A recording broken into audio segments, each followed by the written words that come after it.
Vamos começar a conversar, ela já está me esperando aqui, está na hora da gente falar sobre relacionamento, claro, com ela, entre nós, Pamela Magalhães. Tudo bem, Pamela? Parabéns, né? Obrigado. Parabéns, Ó, agora, combinamos, hein? Combinamos. Vamos cantar com também? Com essa voz maravilhosa que eu tô, vai ser difícil cantar, mas fica a intenção. Fica a intenção, tá bom. Boa noite para todo mundo, né, que nos acompanha aqui. Me acompanha aqui às quintas. Vamos lá. Vamos lá? Olha, Pamela, já tinha muita gente escrevendo aqui as perguntas, né? Porque você faz a divulgação, claro, Sim. A gente faz também aqui através da internet, muita gente fazendo perguntas.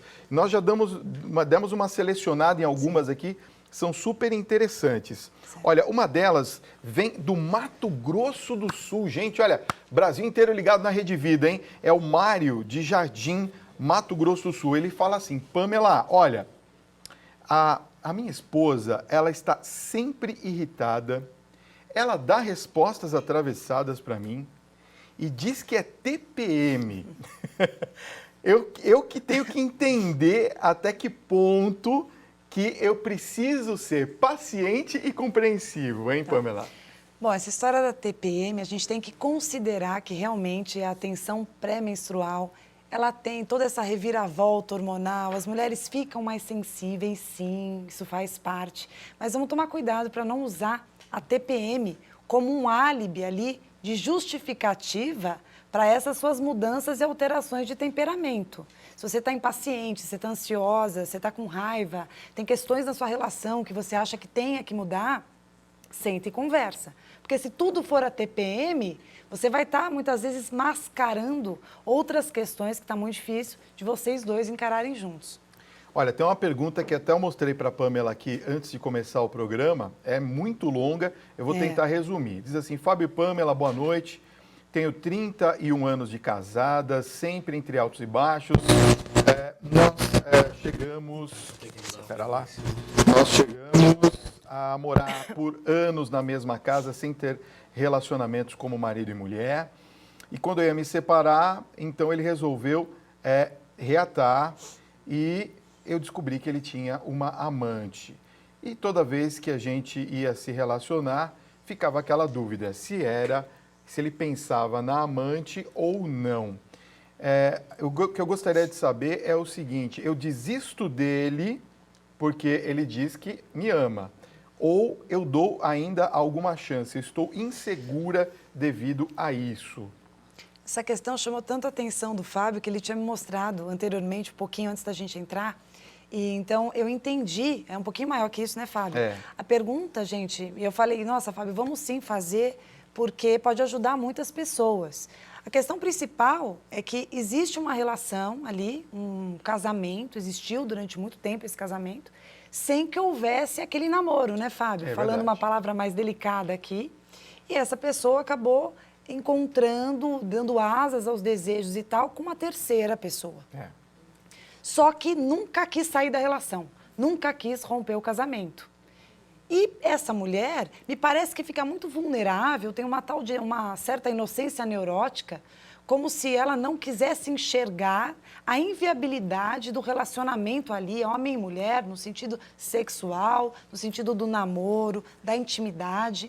Se você quer uma relação que seja muito mais por uma acomodação, né? Um casamento fachada, no sentido de estar bonito para a sociedade, de manter alguma coisa que factualmente não existe, ok. A não ser que ele venha com uma nova proposta e que vocês tenham oportunidade de recontratar a relação. Bom, se é pra gente ficar junto, então vamos ficar junto de um jeito que eu me sinta desejada, que eu me sinta inteira ali, porque isso vai promover a segurança do relacionamento, que é fundamental, que é base. Pois é, a gente nem sabe se tem filhos ou não, que também seria um fator complicador. Porque tensiona, né, Fábio? O ambiente ali fica muito tenso. Não dá pra ficar assim, sabe, nesse negócio, vai pra lá ou vem pra cá. Se enganando. Tem que decidir, né? Perfeito. Olha só, Pamela, eu não quero me identificar, terminei um relacionamento de 8 anos, muitas idas e vindas, e nós temos uma empresa juntos. Olha só, acho que nós nunca tivemos uma pergunta assim, né? É difícil. Tá difícil de conviver por causa, inclusive, da empresa. O que eu devo fazer para não voltar a ter recaída e tocar a vida sem deixar com que as emoções tomem conta do nosso dia a dia? Olha, muito difícil. Sua pergunta vem a calhar. Tem muita gente que trabalha junto, verdade. né, Fábio? Ou então faz um curso junto, tá na faculdade, termina a relação e tá lá, né? A relação amorosa termina, mas a relação da política, da vizinhança não tem jeito. Então você tem que estar o tempo inteiro esbarrando. Então, primeiro que é um momento super delicado, que o ideal seria você não ver, né? Primeira coisa que a gente faz é, vou bloquear daqui, vou deletar dali, tira do Face, tira do Instagram e tal, mas não dá para você tirar ali do trabalho.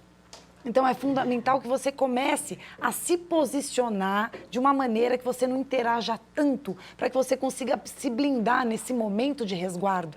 Quando a gente termina uma relação, a gente precisa se voltar um pouco para si mesmo, para conseguir juntar esses caquinhos, sabe? Todos esses caquinhos que foram quebrados nessa fase difícil, porque ninguém começa uma relação querendo terminar. Então, depois que você conseguir respeitar essa fase de resguardo, você sentir que você está mais fortalecido, aí sim, tudo bem, vou aceitar aquele almoço ali, né? Se me chama para um café, ok. Mas você precisa primeiro se fortalecer. Eu estou falando isso porque eu recebo muita pergunta assim, mas a gente terminou faz 2 semanas e vai ter uma festa dos amigos, ele vai, eu devo ir também. Primeiro você tem que se consultar como que é para você ver essa pessoa nesse momento, porque é uma fase ainda que você está acostumando viver sem. E aí é que nem você fazer supermercado com fome. Né? Você gasta muito mais, você tem vontade de comprar tudo ali. Então, vamos respeitar esse momento, até para você estar preparadinho com todas essas fases que são fundamentais para ressignificar a relação. Uma perguntinha mais light? Mais leve.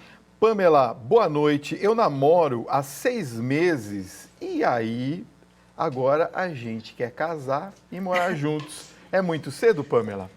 Quem sou a eu? Natália Quem sou de eu São Paulo para falar? perguntando. Você que está vivendo a relação, tem relacionamento que você fica 5, 10, 15 anos, casa não dura um mês. Então, acho que não tem regra. O mais importante para quem está no relacionamento, esteja por inteiro, olhe ali, enxergue não o que você gostaria, não dê só ali atenção para a idealização, para aquilo que você constrói, você quer que o outro encaixe, mas olhe, faça um certo esforço, se dedique para ver o que realmente acontece, afine a intimidade da relação, cumplicidade, diálogo que é fundamental, veja se os desejos, os objetivos, eles são comuns, porque aí sim você pode dar sempre um passo, não queime etapa. Pode ser um relacionamento precoce, mas as etapas devem ser respeitadas, porque são elas que vão fazer o relacionamento se tornar mais forte. E aí você vai conseguindo, vamos morar junto, ou então vamos casar, né? Vamos noivar e tal, vamos ter uma família, conhecendo com quem você está, né? Não só, eu falei muito isso porque tem muita essa história da fantasia, né? A idealização, aí começa a se frustrar. Ai, Jesus amado, as perguntas hoje estão complicadas. Elaine de Sorocaba, São Paulo, pergunta o seguinte: Fábio e Pamela, boa noite. Parabéns pelo programa novamente. Comecei a sair com um homem que estava muito apaixonado no começo. Passado um mês, ele dá uma série de justificativas sobre não me ver. Eu estou confuso e me vejo justificando o tempo todo a razão das suas ausências e eu tenho ficado muito ansiosa. Me ajude, por favor. Sabe que ela está falando sobre o sentimento de rejeição. Rejeição, minha gente, dói mais que a dor física. Dói pra burro. E aí, quando a gente está num relacionamento, que no começo tá uma delícia, ele queria me ver o tempo inteiro, é aquele momento gostoso, e dali a pouco a pessoa começa a se afastar, faz parte. Às vezes outros interesses existem, existe medo de se relacionar, existe um repensar da situação, se é isso mesmo que ele quer nesse instante, e aí ele acaba mudando esse caminho. Cuidado com esse movimento, gente, de querer buscar as razões em si, sabe? A culpa é minha, eu que fiz isso, eu que falei aquilo, tal. Porque isso é uma tentativa de ter controle da relação. Porque a gente tem uma ilusão que ao ter o controle, as justificativas do porquê, por que ele fez isso, ou porque não deu certo, a gente vai conseguir lidar com a situação, com a demanda, com mais facilidade. Não, entenda que tem algumas coisas que não estão em você, tá? Existem coisas que não se explicam também, que faz parte da escolha e do livre-arbítrio do outro. Olha, tem muita gente falando isso aqui sobre escolhas, viu? Sobre escolhas, sobre tempos E posso falar uma coisa para vocês também? Eu vejo que vocês estão expondo, até de uma certa forma, a intimidade. Não se expõe intimidade assim, né, Pamela? Tem que ir com calma nos relacionamentos, não, Pamela? Sim, aí que tá, né? A gente tem que ter um pouco de cautela aonde eu tô entrando. Outra coisa, gente, você tem que se consultar. Você aguenta contar isso para este parceiro? Outra coisa, abrir a vida de uma vez, ficar contando, uma coisa que eu falo sempre, ficar contando todo o histórico relacional.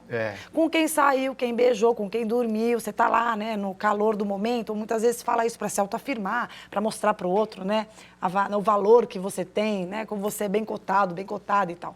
Só que aí o tempo passa, você acaba engatando uma relação ali, um namoro. Dali a pouco, na primeira briga, a pessoa traz à tona, né? Ah, mas você já fez joga isso. Na cara, né? Aquele amigo que você já pegou, sabe aquela história? E aí, você se prejudica. Bom, é aquela história, o peixe morre pela boca. Então, toma cuidado com o que você vai contar, tá? Porque depois isso pode virar contra você. Pamela, eu tenho perguntas bombas e mais calminhas. Qual que você quer? Bom, gente, eu vou querer pergunta bomba, claro. Atenção! Luísa, pergunta bomba no programa. Vamos lá, gente. Jesus do céu. A Tati de Diamantina pergunta: Pamela, eu descobri que o meu ex-namorado está namorando uma outra pessoa que me faz me sentir muito mal, como se eu tivesse que competir para tê-lo como meu namorado de novo. Deu para entender? Deu. Eu tenho um sentimento muito ruim de perda do meu ex-namorado. Por que eu sinto isso, Pamela?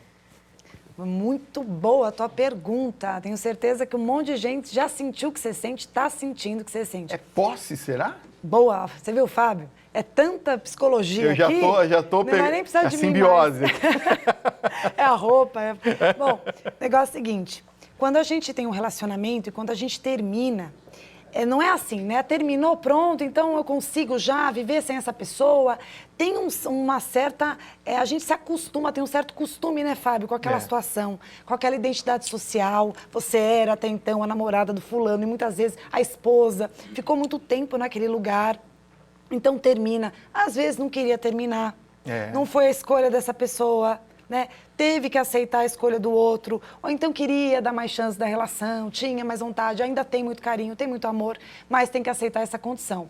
E aí até para você conseguir colocar outras prioridades no lugar, para ir deixando esse relacionamento ali um pouquinho para trás, porque esquecer, minha gente, não dá para esquecer, não dá. só se você tiver uma questão de memória, uma patologia. Caso contrário, você sempre vai lembrar. O que muda é que outras prioridades vai tomando ali à frente e você vai conseguindo conviver com isso.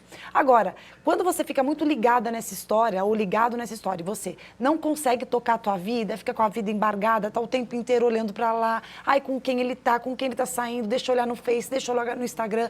Quando você faz isso, na hora que você vê outra pessoa com ele, a impressão que dá, a sensação é que você ficou para trás. Ai, fiquei para trás, olha onde eu tô, tal. Então, para de acompanhar a vida de ex é ex, está no passado, olha pra frente, assuma as rédeas da tua vida, mergulhe na tua história e se você quiser namorar, ótimo, se você não quiser, que você esteja muito bem consigo mesmo. Vou encerrar com uma pergunta conjunta aqui, ó. Uma que veio do Piauí, não colocou o nome, né? E a outra que veio de Avaré, São Paulo, esta colocou o nome Azuleika. É mais ou menos a mesma coisa, muda um pouquinho a configuração, mas eu vou fazer a da Zuleika, mas vale também para essa senhora do Piauí. Pamela, eu tenho 3 filhos, um casamento falido, ele já tem uma outra vida, sai com mulheres e o nosso casamento é de fachada. Nós temos muitas coisas juntos e morro de medo de desestabilizar a vida dos meus filhos. No caso aqui do Piauí é a mesma coisa, 22 anos, diz que não ama mais, não tem mais desejos por ele, tem 22 anos.